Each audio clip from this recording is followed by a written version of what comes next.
Hola, bueno, acá nos vamos a presentar para la materia de Informática 1 para la carrera tanto de hotelería como turismo. Mi nombre es profesor Hernández Félix y lo que vamos a abordar el día de hoy es el siguiente temario. Vamos a hablar sobre los componentes de un ordenador o computador y las utilidades del uso de un sistema operativo. Para hacer esto, lo que vamos a hacer es comenzar a trabajar estos conceptos. Comenzaremos por la parte de hardware y a medida que vayamos avanzando vamos a volver a este temario para continuar con los temas. La primera parte es el concepto de hardware.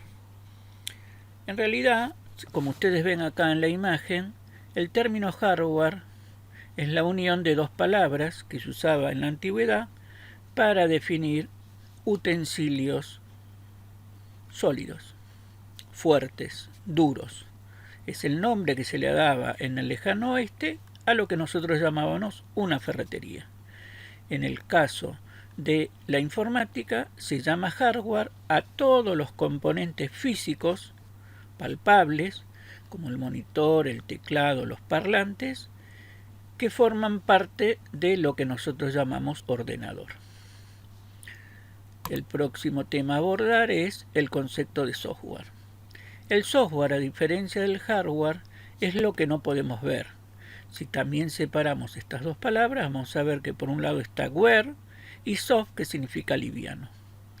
¿Qué sería para nosotros el software? Lo que guardamos en un pendrive, lo que guardamos en un disco rígido, los programas, las fotos, las imágenes, etc. Ahora vamos a ir a la próxima unidad, en el cual vamos a hablar de la unidad central de proceso, que en sus siglas en inglés significa CPU o unidad central de proceso. Esta unidad central de proceso es lo que ustedes comúnmente conocen, como para simplicidad, es el microprocesador. Es el componente principal del ordenador que procesa la información proporcionada por puertos para poder conectar los distintos periféricos.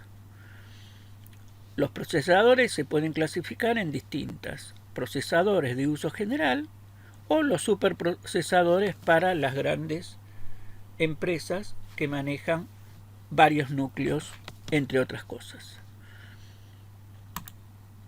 Por el lado de la memoria, ¿qué sucedería? Si el procesador estuviera solo, necesitaría tener algún lugar dentro de la parte física de la máquina para poder guardar esos documentos, esas instrucciones máquina, para poder realizar alguna tarea. Para hacer esto, el ordenador está compuesto de un elemento que se llama memoria. La memoria es la encargada de alojar todas las instrucciones, imágenes, ventanas que tenemos en nuestro ordenador. Esta memoria tiene dos partes, una que se llama RAM y otra que se llama ROM. La parte de RAM es una memoria de acceso aleatorio, es la memoria que usamos comúnmente. Cuando compramos una computadora, normalmente decimos, tiene un microprocesador de 64 y 8 GB, 4 GB, 16 GB de memoria. Pero la máquina también está compuesta en la motherboard de una pequeña memoria de solo lectura que se llama ROM. La palabra ROM viene del diminutivo de Read Only Memory, o memoria de solo lectura. Esta memoria, llamada RAM, es una memoria volátil. ¿Qué significa que algo es volátil? Que cuando apagamos el ordenador pierde su carga, porque este tipo de memorias, a través de la electricidad, guarda en el formato de bit las instrucciones, palabras, píxeles que nosotros queremos procesar. En ella, como ven acá, se carga el sistema operativo, el programa y el programa externo usando los archivos como texto, fotos, sonidos, etc. También se almacenan en ella otros programas como los antivirus, los navegadores, y esta memoria tiene una capacidad que es lo que nosotros llamamos unidades de almacenamiento. Antes de llegar a lo que son las unidades de medida, vamos a hablar un poco del concepto de periféricos. ¿Qué pasa? El ordenador, por un lado, tiene elementos que le envían datos y el ordenador, por otro lado, tiene elementos en los cuales sale el dato. ¿Esto qué va a significar?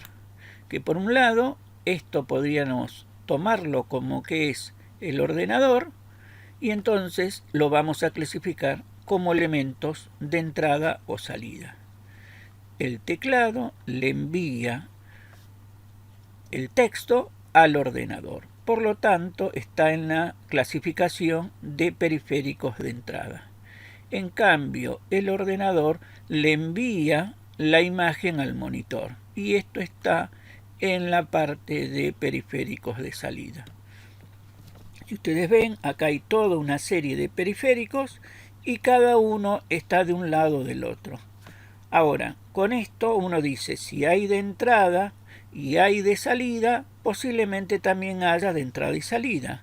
Bueno, entre esos periféricos tenemos a los discos rígidos, por lo cual el procesador lee del disco rígido y el procesador envía los datos al disco rígido. Lo mismo nos pasa con las placas de red. A través de la placa de red envío el mensaje, llámese WhatsApp, llámese Internet, y a través de la placa de red recibo la música, recibo las noticias, etcétera, etcétera. Muchas veces no hay que confundir con las impresoras modernas, donde, por un lado, estas impresoras están compuestas de una serie de componentes en los cuales un escáner escanea el texto o la foto y se le envía al procesador y el procesador se lo envía a la impresora. Pero no es que lee de la impresora y envía y retorna a la impresora, sino que por un lado hay un componente que es de entrada, el escáner, y hay otro componente que es de salida, que es la impresora. Lo mismo va a pasar con los celulares. Los celulares, su Wi-Fi o wireless, van a enviar el mensaje al ordenador y van a recibir desde el mensaje desde el ordenador.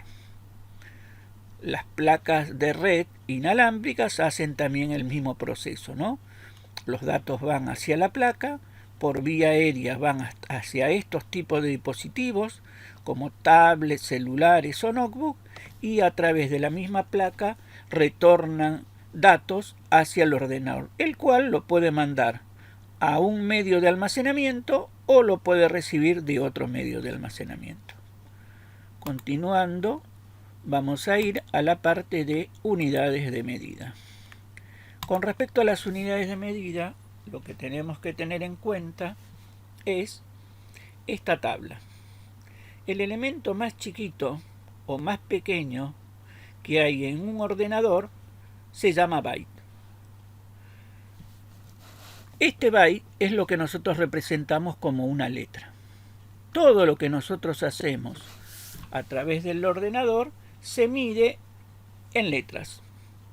Ahora, esas letras las voy enviando paulatinamente. Entonces, lo que hace uno a través del sistema binario es tratar de hacer una comparación entre lo que usamos comúnmente. Entonces nosotros tenemos la unidad, el kilo, el mega, el giga, el tera y así sucesivamente. ¿Qué sucede? Cada una de esas letras está medida en 8 bits. El bit sería la unidad más chiquita y corresponde a un estado de la electricidad. Comúnmente, ese bit en estado positivo representaría una señal de voltaje y en estado negativo una señal de no voltaje. En realidad es todo lo contrario, pero para el entendimiento del usuario, comúnmente, el razonamiento humano más que todo, comúnmente hablamos de un 1 representa una señal y un 0 ninguna señal. Acá en cambio, técnicamente es todo lo opuesto, pero para el entendimiento lo que nosotros podemos ver es eso, que con un bit estamos dando una señal y con un 0 no estamos dando señal. Esto es lo que forman lo que nosotros llamamos los números binarios. Ahora, ¿qué es lo que va a suceder? Como ese byte va a representar 8 bits, a partir de ahí uno dice, bueno, si yo le voy agregando a este componente un bit más, lo que voy a ir haciendo es duplicando el contenido. Entonces, ¿qué es lo que va a suceder? Si yo tuviera 8 bits, tengo un byte, y si tengo 9, lo que voy a tener es 16, y después si pongo uno más voy a tener 32, 64, 128, 256, 512 y 1024. Entonces, este 1024 es lo más cercano a 1000, por lo cual es lo que nosotros llamamos como kilo. Y usando el mismo razonamiento, 1000 de esos kilos, o sea que 1024 de esos kilobytes van a corresponder a un mega. Para simplicidad, generalmente tomamos como que el kilo es 1000, el mega es el millón, el giga es el billón o 1000 millones de esas letras. Miren esto. Ese giga me está diciendo que tengo 1000 millones de letras. Si nosotros hiciéramos cartas donde solamente ponemos letras, imaginen en un disco de 1 giga cuántos libros podríamos almacenar. Piensen esto. Si ustedes tomaran una hoja y le escribieran, comúnmente se escribe el 25% de su superficie. Pero hagamos de cuenta que nos remontamos a la década del 70 con esas impresoras que había en el momento, y uno dice, en una pantalla entraban 80 caracteres y en una hoja no había más de 60 líneas. Imaginemos que vamos a escribir todo. Si yo multiplicara 80 por 60, me daría el equivalente a unos 5000 letras. Hagamos de cuenta que esos son 5K. Si yo tuviera un mega, podría ser 200 de esas hojas. Y si tuviera un giga, podría ser 200.000 de esas hojas. Imaginen cuántos libros yo podría conformar con 200.000 hojas. Volviendo otra vez al temario, vamos a ver lo que llamamos sistema operativo. El sistema operativo es el programa o software encargado de organizar y administrar todo lo referente al hardware y al software. Si lo tuviéramos que ver en la vida real, es como un director de orquesta. Cada uno de los instrumentos es un periférico dispositivo y el sistema operativo es el encargado de hacer que todo funcione como una unidad. Voy a tener la ventana, voy a tener el sonido, voy a tener la imagen, voy a imprimir, voy a leer, voy a enviar, y todo eso es el encargado del sistema operativo. Pero este sistema operativo en realidad pasó por una serie de etapas. Esto es un poco como la historia que ha hecho el ordenador en nuestras vidas. En un primer momento no teníamos los monitores, los procesadores que tenemos en la actualidad. Entonces, los primeros sistemas operativos se dice que son basados en texto. ¿Por qué motivo? Porque no habían este tipo de monitores. Entonces, comúnmente, ¿qué era lo que teníamos que hacer? Teníamos que encender el ordenador y tener esta consola. En realidad esta consola era todo el ordenador. Pero yo acá abro una ventana de comandos como para que ustedes puedan interpretar qué era este sistema operativo. Acá no tengo iconos, no tengo fotos, no tengo botones, no tengo nada que pueda hacer. ¿Por qué motivo? Porque lo único que puedo hacer es escribir. Ahora, uno llega a este punto, imaginen que me remonté a la década del 80, y entonces, ¿qué era lo que hacía el usuario? Esta lucecita que ustedes están viendo acá es lo que nosotros llamábamos cursor o PROM. PROM significa la posición donde está puesto el cursor. Ese PROM yo lo podía ir, cambiando de posición de acuerdo a una serie de instrucciones. Esas instrucciones es lo que nosotros llamamos comandos.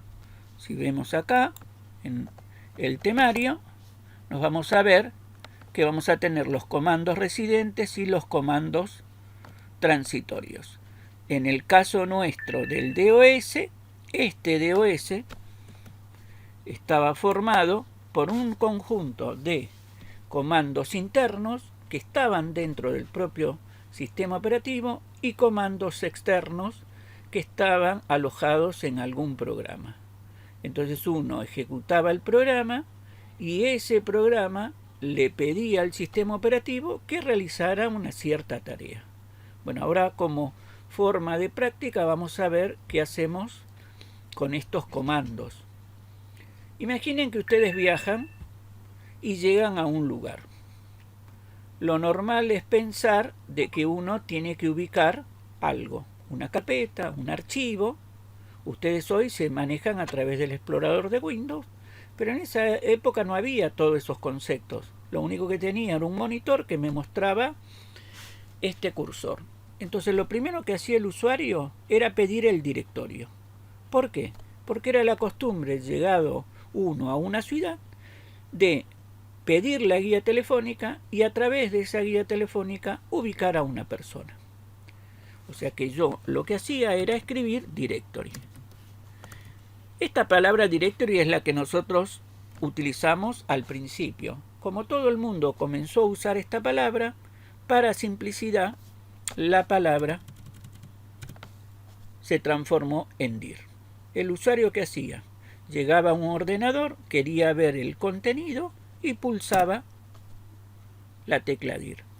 ¿Qué hacía el sistema operativo? Me devolvía el listado de archivos o folder o carpetas que tenía en esa ubicación. Piensen que la ubicación es como estar en un punto de un mapa. En ese mapa es como haber dicho, estoy dentro del disco C, en la carpeta de usuarios, en el usuario llamado Félix, Lucas, Mica, etc. El sistema operativo me decía en qué fecha fue creado ese directorio y cuando uno encontraba esta línea significaba que esto era un documento. Ahora, ¿qué hacía el usuario? El usuario quería navegar este directorio. Entonces para eso hacía uso de otro comando para poder moverse. Cuando uno se mueve de un lugar a otro, generalmente uno cambia de directorio. O sea que comúnmente nosotros poníamos la palabra change directory. Nuevamente, como la palabra era larga, se simplificó a cd. Change directory. Con change directory uno podía entrar o salir de una ubicación. Con 2 puntos uno salía hacia atrás y con una barra le indicaba hacia dónde quería ir. Si yo quería salir hasta una posición atrás, le ponía 2 puntos y pulsaba Enter. Miren lo que hizo el sistema operativo. Del PROM que estaba dentro de Mica, me movió un paso atrás. Y si yo quería volver a salir de ahí, volvía a poner punto a punto y me llevaba hasta lo que llamábamos la raíz. Pero también el usuario podía hacer esto. Podía poner cd y escribir directamente dónde quiere ir. Entonces uno podía poner cd user y haber puesto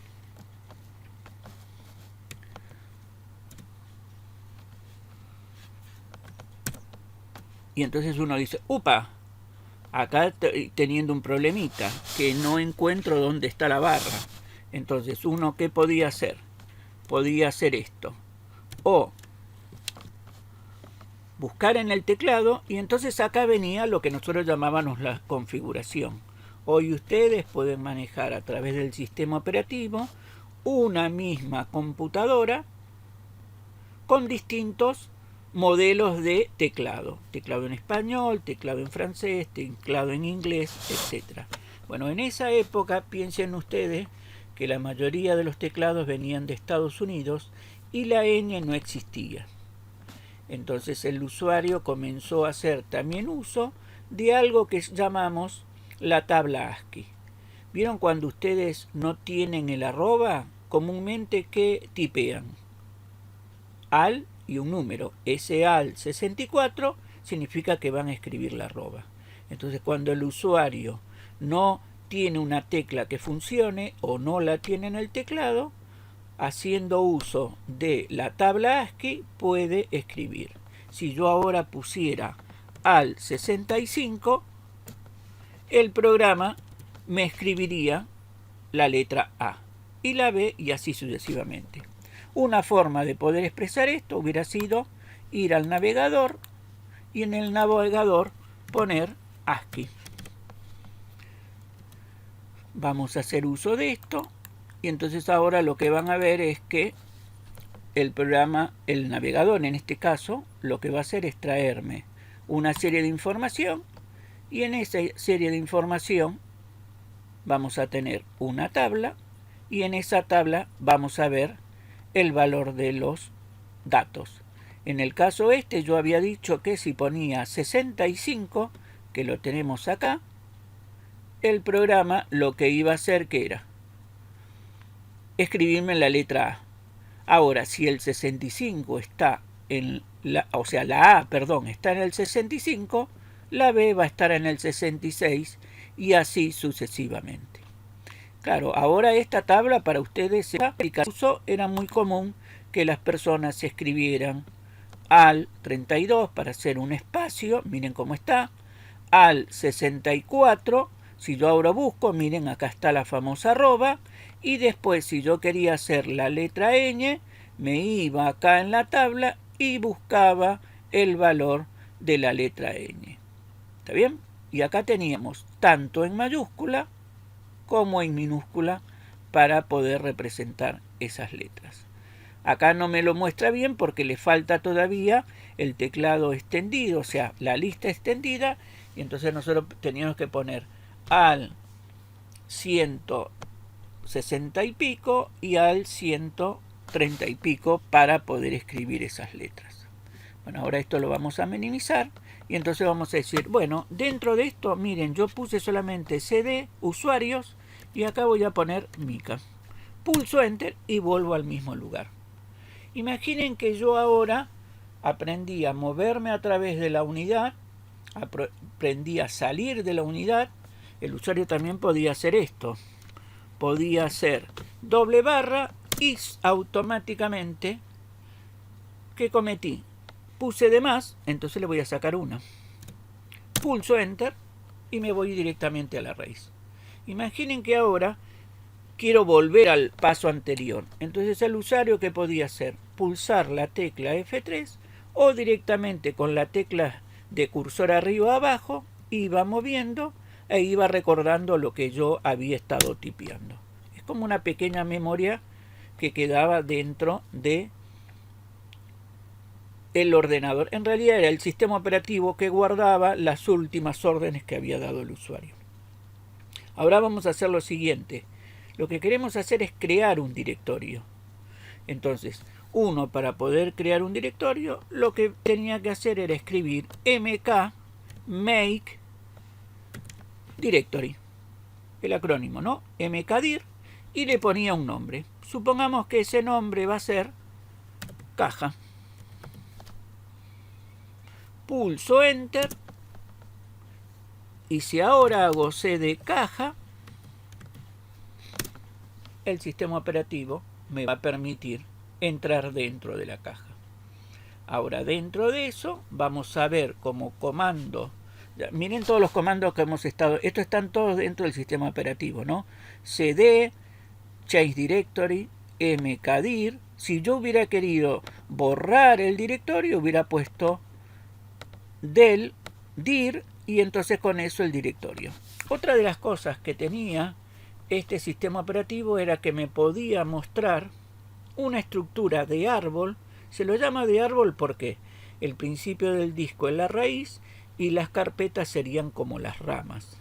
Entonces uno podía poner tree, árbol, pulsar enter y el programa me dice no existe ninguna carpeta.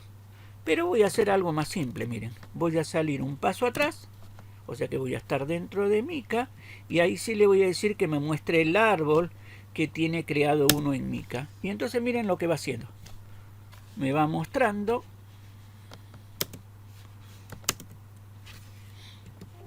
entonces vamos a hacer esto, miren qué largo que se va a hacer porque tiene mucho dato, pero si lo que vemos es esto, miren qué hace el programa con esta forma. Hoy ustedes esto lo ven a través del explorador de Windows, pero en esa época era muy común decir desde el disco C tengo la carpeta .NET y adentro de esta tengo esta carpeta y así sucesivamente. ¿Está bien? Las carpetas, las subcarpetas o directorios o subdirectorios. Otro comando interesante que uno tenía era que muchas veces el fondo era oscuro y cuando comenzaron a aparecer los primeros monitores color era muy común invertir los colores. Para hacer esto, el usuario lo que hacía era venir acá y escribir Control C y con eso cortaba el comando. Porque si no podía haber, muchas veces si uno cargaba mucho una máquina, estar mucho tiempo listando todo su contenido. Esto lo que está haciendo es recorrer todo el disco y mostrarme su estructura. Un comando interesante también era de color. El color en las máquinas por defecto no eran de blanco y negro, sino era de un color ámbar. Para que sea un blanco y negro yo tendría que tener un monitor con un tubo fosforescente que me lo mostrara en color claro. Pero era muy común poner dos letras para cambiar el color. Entonces generalmente el usuario ¿qué ponía?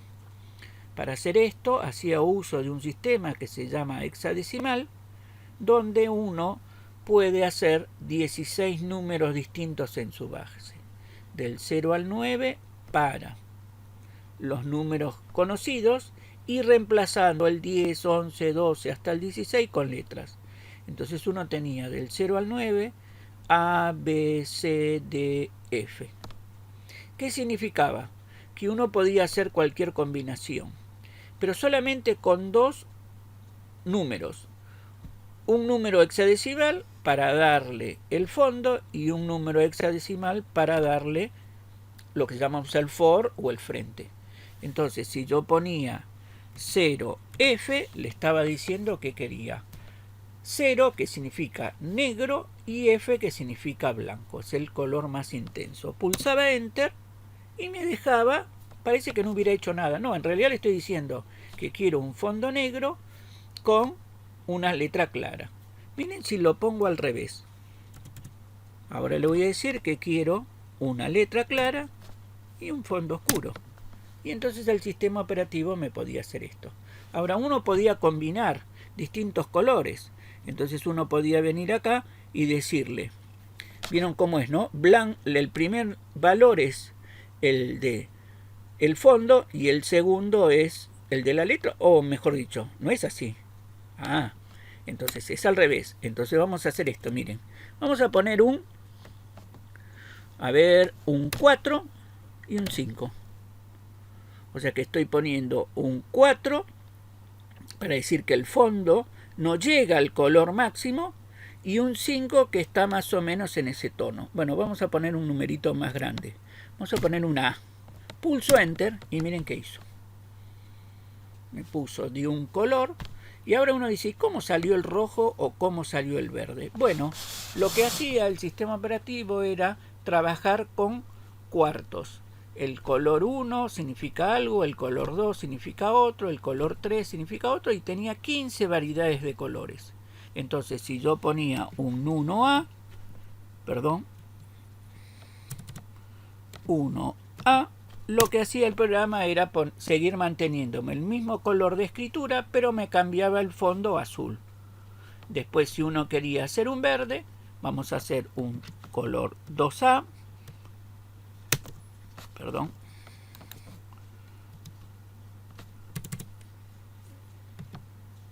pulsaba Enter y miren.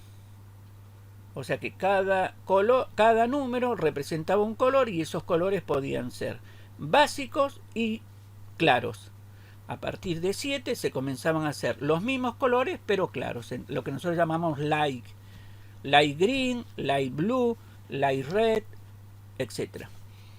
Ahora, si uno quería volver a tener la pantalla común, ¿qué hacía? Volver a poner color y poner F y el 0.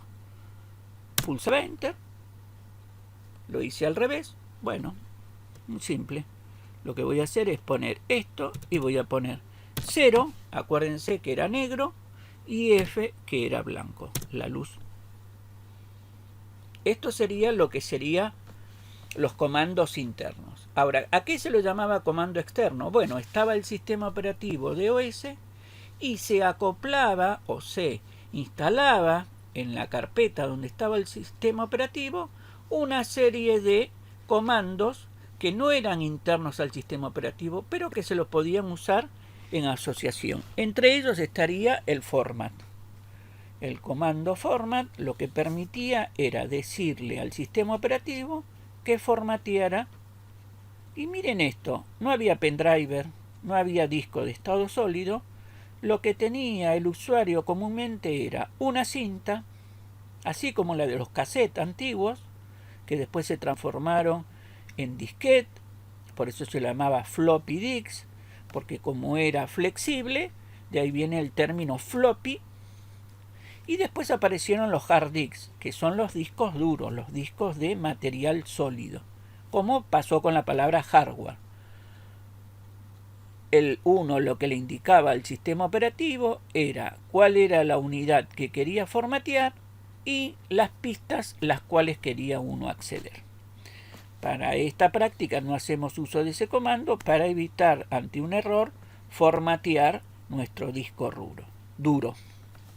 Ahora vamos a volver un poco a la guía y vamos a ver las diferencias que había entre el sistema operativo DOS y el sistema operativo Windows. Bueno, en el caso del sistema operativo DOS, ya vieron ustedes, ¿no? Era una consola que era todo el monitor, y a través de una pequeña lucecita se me mostraba el PROM, y a partir de ahí uno podía ir recorriendo las unidades, podía ir creando las carpetas, podía borrar las carpetas y hasta también podía crear los archivos.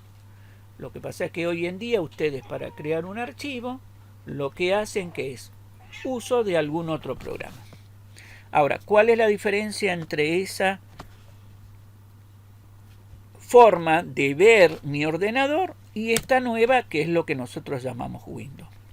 Bueno, para poder llegar a esto, lo que nosotros tenemos que tener en cuenta es el avance tecnológico.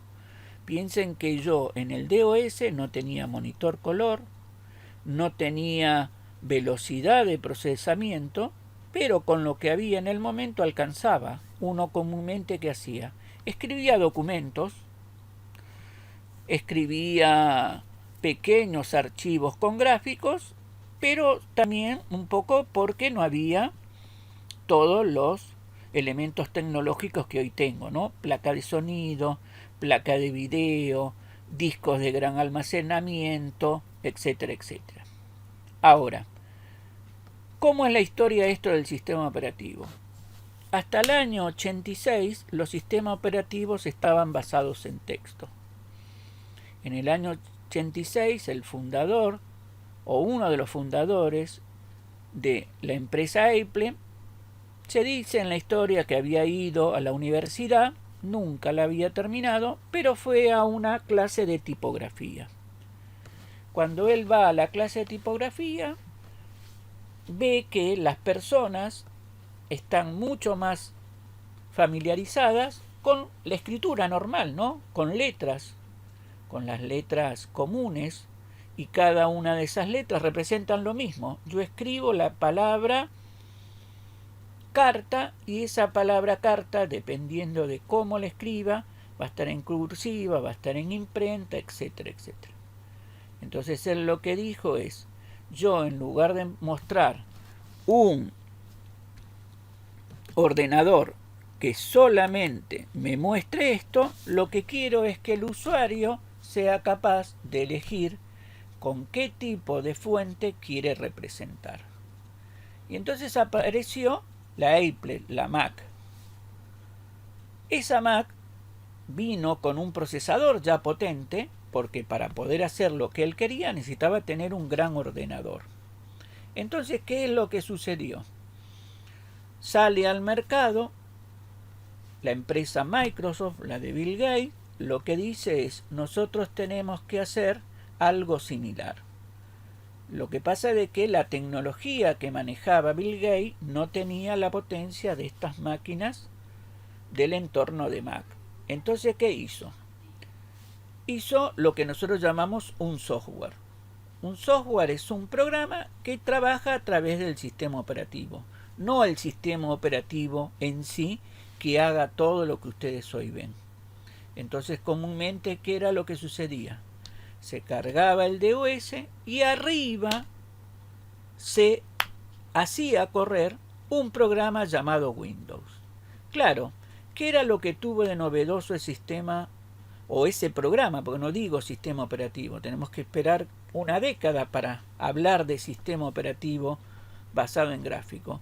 Lo que hacía era representar todos los comandos, o la gran mayoría de los comandos que hacía el usuario tipeando, cls, del, copy, etcétera, etcétera, lo hacía en forma gráfica. Entonces apareció el concepto de icono. Ahora yo les pregunto a ustedes, ¿qué es un icono? ¿O de dónde viene el concepto de icono? Entonces, el icono no es un dibujito en sí, sino que es la representación de algo. Si uno se dirige a Oriente, no existe el alfabeto como lo tenemos nosotros. No existe la A, la B, la C, llámese Alemania o llámese Italia o llámese Francia. Nosotros tenemos letras. En cambio, en Oriente trabajan con lo que nosotros podríamos llamarlo grafo, pero en realidad se llama iconos. Vamos a hacer un ejemplo práctico. Supongamos que yo digo, nos juntamos el fin de semana para charlar de la materia. Ustedes arman toda esa frase. O sea que arman las palabras, arman los verbos y tienen la oración. En el caso de Oriente, como no tienen esa forma de representar, lo que van a hacer es poner ciertos anagramas o dibujos que van representando ¿qué? Reunión, estudio, y entonces esta interpretación de lo que hemos hecho es conceptual. Algunas personas dicen, se reunieron para estudiar. Y si yo hubiera dicho, nos reunimos un día de lluvia para estudiar, hubieran puesto un icono o un anagrama que represente la lluvia. Entonces el concepto es, se reunieron en un día de lluvia para estudiar. Ahora, no podría decirle, nos reunimos en la casa de Pedro un día de lluvia para estudiar. ¿Por qué? Porque no puedo representar la palabra Pedro. Entonces, ¿qué diría un japonés en su concepto? Bueno, pondría un dibujo de un muchacho, pondría un dibujo de la lluvia, pondría un anagrama de la reunión, un anagrama que representara el estudio. Entonces uno diría, se reunieron en la casa de un joven un día de lluvia para estudiar. ¿Qué tomaron de este lado, de Occidente? Bueno, ese concepto, y es lo que ustedes hoy tienen. Hoy ustedes utilizan iconos. ¿Por qué? Porque cuando ustedes abren un ordenador, lo primero que buscan es este icono. ¿Qué representa? Y bueno, ahí está el concepto de icono. Para algunos representa la Internet, para otras personas representa Google, para otras personas representan poder entrar en Facebook o en Instagram. Lo mismo pasa con un icono como este. Los dos hacen lo mismo, pero para algunas personas representa el Google, para las otras representa el Bing. Ahora, ¿qué es lo que me presenta el sistema operativo? Cuando yo lo inicio, lo primero que hace es presentarme este fondo que se llama escritorio. Es el mismo modelo que tenía el primer sistema o el primer programa llamado Windows, lo que me mostraba un escritorio. Hoy en día esos escritorios tienen fotos, tienen mucha luz, pero en esa época era algo muy simple, un fondo uniforme. Piensen que no tenía tarjetas de video de gran resolución, podía representar los colores básicos, entonces tenía, como decir, este color, un color firme. Ahora, sobre ese escritorio, uno que pone la representación. Estos son accesos directos. ¿De dónde viene el concepto de acceso directo? Bueno, es el mismo concepto que había hecho yo cuando les mostré que estaba parado. Vamos a hacer esto. Y yo de golpe quise ir moviéndome a través de esta estructura. En un momento dado estuve en la raíz. Dentro de esa raíz me movía un directorio. Y dentro de ese directorio me movía otro. Y dentro de ese directorio me movía otro. ¿Qué pasó? Las personas vieron, yo tuve que hacer cd, user, cd, mica, cd, caja para poder entrar en la caja.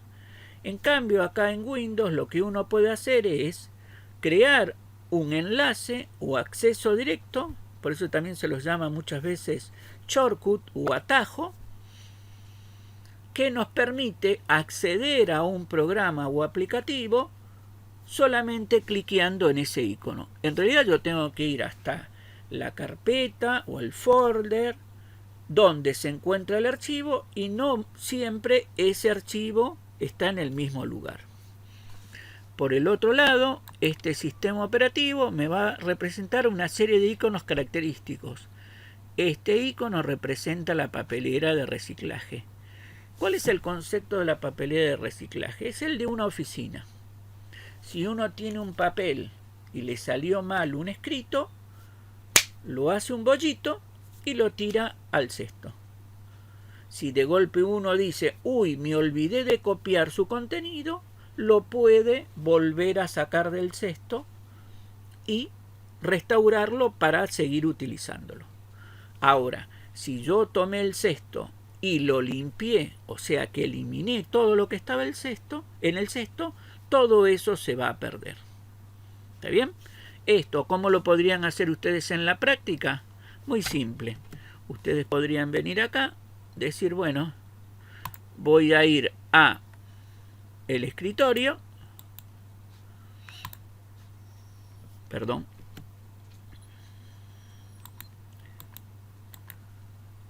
Entonces voy a ir al escritorio.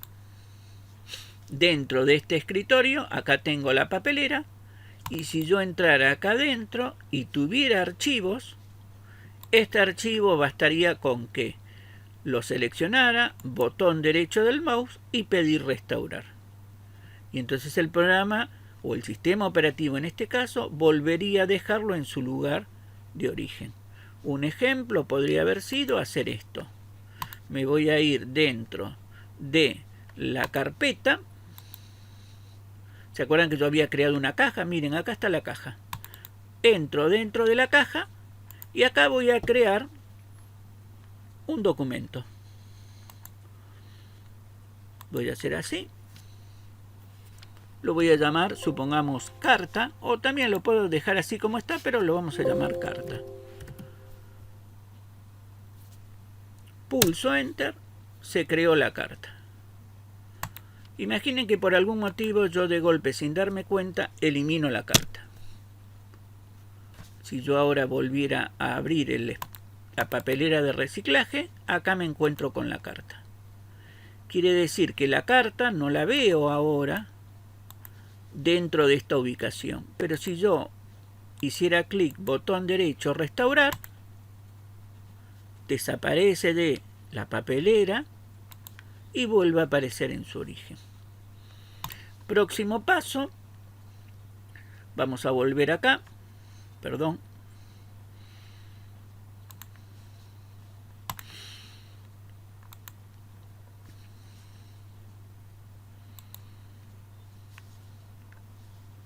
Bueno, esto para hacerlo... yo sin darme cuenta, disculpen. Bueno, lo podemos hacer desde acá porque total este era un PowerPoint. Estaba parado en este punto. Vean todas las cantidades de utilitarios, programas que estoy usando para que ustedes vean la aplicación, ¿no? Entonces yo estaba en este punto.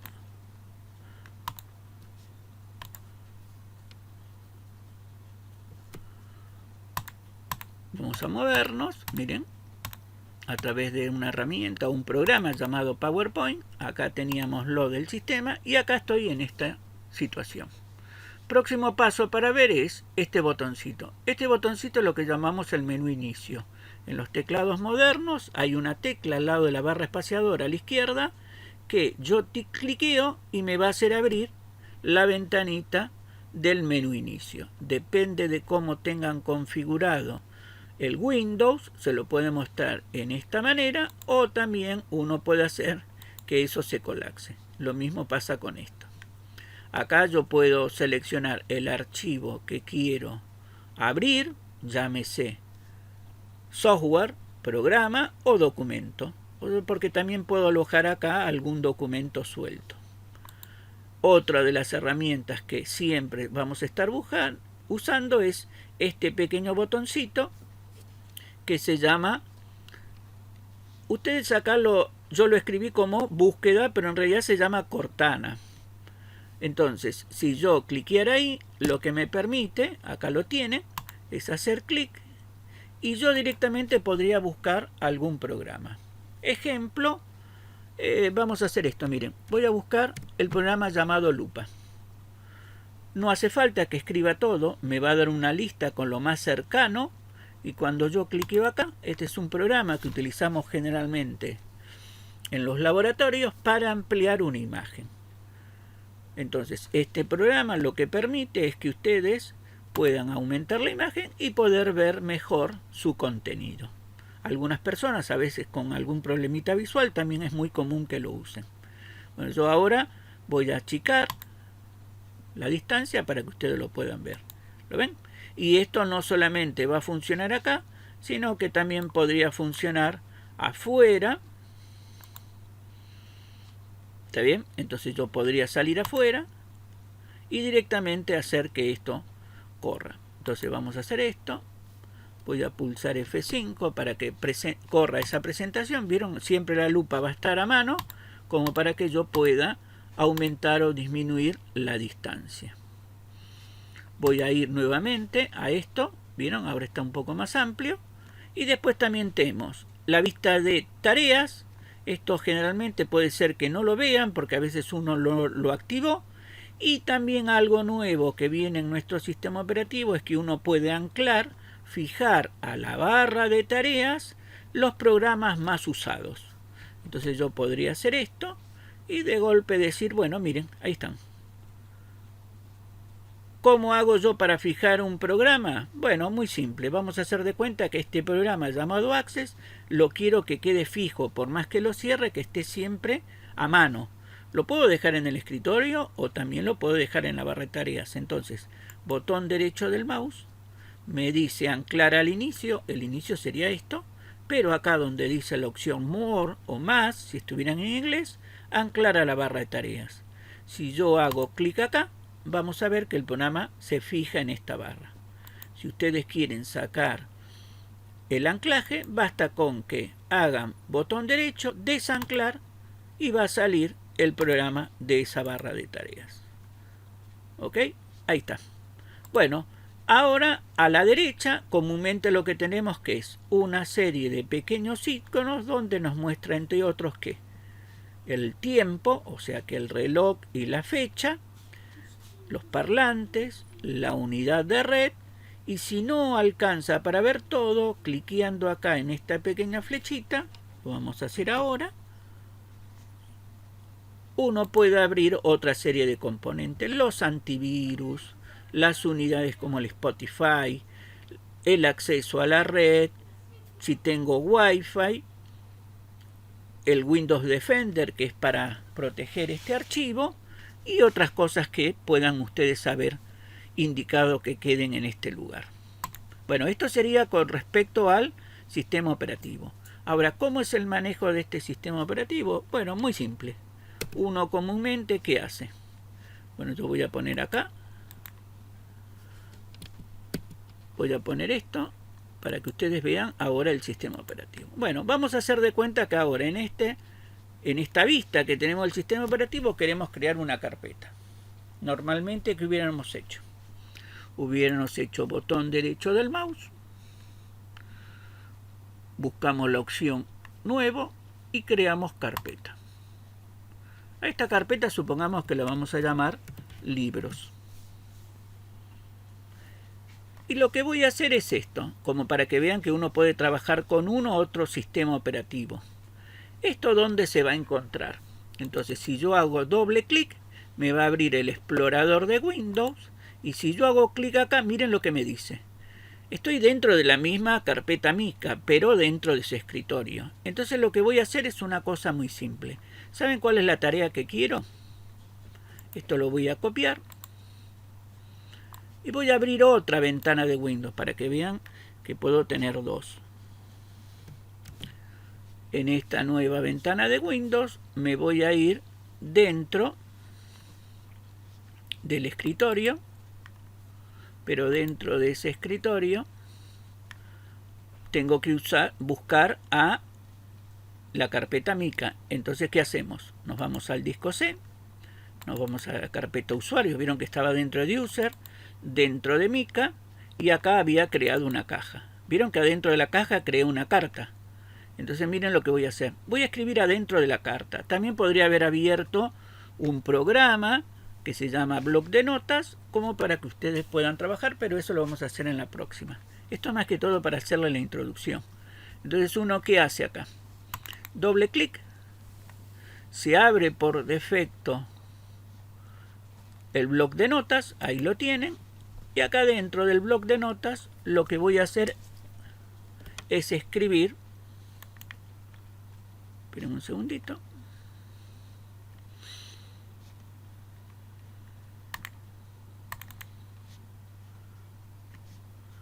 Vamos a hacer así. Acá tengo el bloc de notas. Lo que pasa es que me lo estaba tapando la ventana. Bueno, vamos a hacer esto, miren. Bienvenidos. ¿Está bien?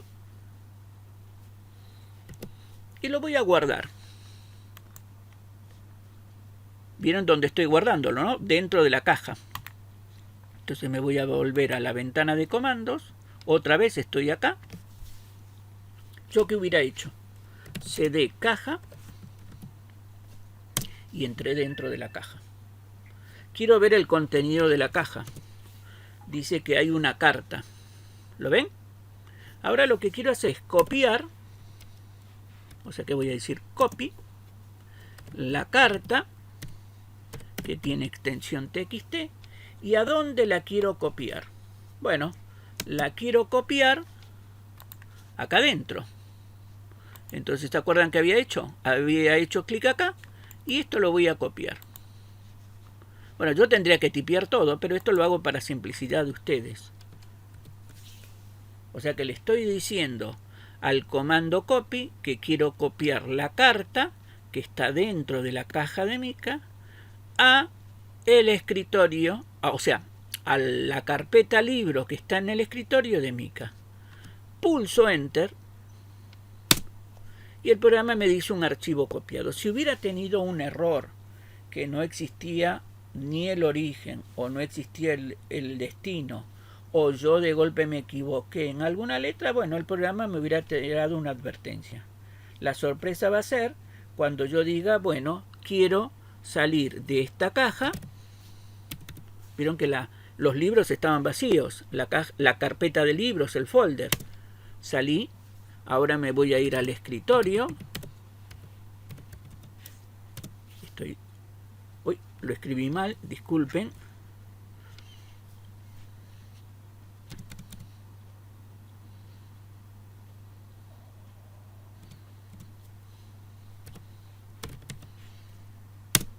Estoy dentro del escritorio y voy a entrar dentro de los libros. Estos libros estaban vacíos, pero si ahora yo digo dir,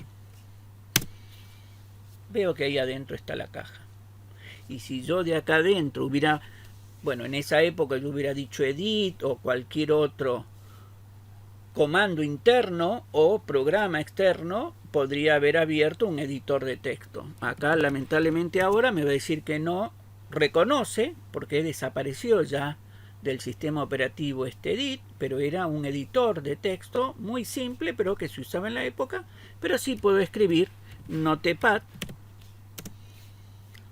Y entonces digo, o puedo escribir esto y se va a abrir el bloc de notas, y después yo tengo que ir a abrir, o directamente le voy a decir al Notepad que me abra la carta TXT. Miren. Esto era el sistema operativo de OS. Miren todo lo que uno tenía que hacer. Escribir, escribir y escribir, acordarse de los comandos. Y en cambio ahora, en forma intuitiva, yo tengo mi sistema operativo que en forma de iconos, en forma de accesos directos, yo puedo recorrer toda la estructura, todo el hardware de mi máquina, no el hardware, sino los dispositivos de almacenamiento, haciendo clic, me muestra todas las unidades de almacenamiento. Dentro de esas unidades de almacenamiento, puedo ir acá a descargas, puedo ir a documentos, puedo ir al escritorio. Dentro de ese escritorio puedo elegir las carpetas y dentro de esas carpetas puedo trabajar con los archivos. Bueno, ahora volviendo un poco a nuestro tema, así un poco ya los estoy cansando, vamos a hacer esto. Acá tenemos los comandos residentes, o sea, los comandos internos. Lo que hemos trabajado hasta ahora era cd o chdir, o sea, change directory, cls para limpiar el monitor. Bueno, acá no lo había anotado, pero estaba el comando color, el comando copy, el comando dir, que era el que nos daba el contenido de un directorio. Y si vamos a la otra diapositiva o slide, como comandos externos o transitorios teníamos check disk, esto verifica el estado del disco. Hoy todavía esto se utiliza en el entorno Windows. Cuando una máquina tiene algún problema en el arranque, el sistema operativo todavía lo sigue usando para chequear la estructura o integridad de nuestro disco rígido. Del tree, que era el que me permitía eliminar un directorio completo, o sea que yo podría haberme parado en el escritorio y si le pongo del tree hubiera borrado la carpeta música, la carpeta cartas, libros, etcétera, etcétera. Este comando diskcopy en realidad lo que permitía era llevar una copia idéntica de un disquete a otro. Piensen que no había tanta capacidad de almacenamiento. Entonces, ¿qué hacíamos los usuarios? Teníamos dos disqueteras. Es lo que hacen ustedes cuando tienen una carpeta en la computadora, en el disco, en el escritorio o en documentos, y hacen una copia hacia un pendrive. Bueno, este comando en realidad lo que hacía era hacer una copia idéntica desde un disquete a otro disquete. También lo podía hacer de un disco a otro, no como una imagen, que eso es otra cosa, porque muchas veces algunas personas confunden de que hacer una copia de todo el contenido de mi disco C a otro disco, si lo pongo en otra máquina y lo enciendo, la máquina arranca con el sistema operativo. No, para poder hacer esto lo que uno tiene que hacer es una clonación, que es algo un poco más tedioso. El comando format que les había explicado, que borraba todo el contenido y armaba la estructura en clúster, pistas, para poder leer esa unidad de almacenamiento, y algunos comandos como label, que permite cambiar el nombre de una unidad de almacenamiento. Supongamos, vieron, acá yo tengo las unidades de almacenamiento.